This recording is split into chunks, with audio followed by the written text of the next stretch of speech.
La thématique choisie, je dirais que nos camarades du Sénégal ont organisé cela. Il y a eu beaucoup d'éditions, mais cette fois-ci, ils ont tenu à ce que je vienne les donner coup de main. C'est pour prouver que les frontières du blanc n'ont plus de raison d'être. Donc, en termes de bilan, je dirais que ça porte fruit.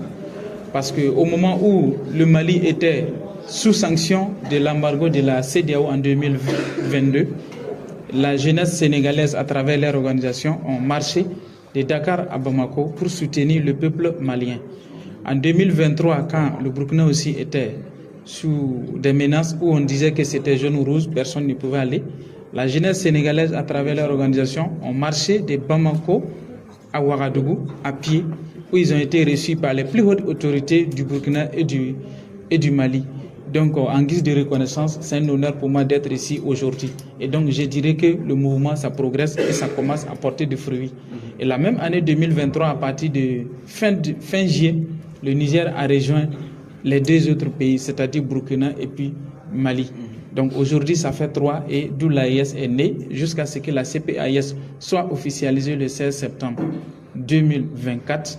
Aujourd'hui, je suis au Sénégal pour célébrer cette 6e édition avec nos camarades du Sénégal. Ça veut dire que les choses ont évolué. Et peut-être 2 ans ou bien 1 an en arrière, à cette période, ce n'était pas évident de tenir une telle palette. Mais aujourd'hui, on est en train de tenir cela. Ça veut dire que les choses progressent. Donc, c'est d'encourager le peuple africain du côté du Sénégal à maintenir le cap. En termes de résultats concrets, je peux dire que beaucoup de choses ont été faites. Beaucoup de choses ont été faites parce que au moment où peut-être ça commençait, le Mali n'était pas libéré, le Burkina n'était pas libéré, le Niger n'était pas libéré. Mais aujourd'hui, les 3 pays sont libérés. Et comme mon grand-père m'a toujours dit, si vous avez 1000 pas à faire pour atteindre un point A à un point B, il faut toujours commencer par un pas. Si aujourd'hui l'Afrique a 54 pays, et notre rêve c'est de voir tous les 54 pays se fédérer pour être un seul État fédéral comme la Russie, comme les États-Unis. Mais si déjà 3 pays peuvent commencer, c'est déjà un bon début. Ce n'est fait qu'encourager. Et nous dirons que le chemin est long, mais ce n'est pas impossible. Bon, je pense que les Sénégalais sont mieux placés pour répondre à cette question. Mais moi, en analyse avec les yeux extérieurs, je vois qu'il y a une base militaire juste à côté ici, où nous sommes.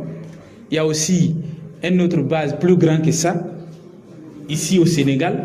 Il y a encore 3e où on appelle l'ancien aéroport Léopold Sédar Senghor, où Macky Sall les a donné un coin où les avions continuent à atterrir là-bas. Donc on n'a pas toutes les informations pour savoir c'est quel type d'avion qui dépose là-bas, alors que c'est une base aérienne pour les Français.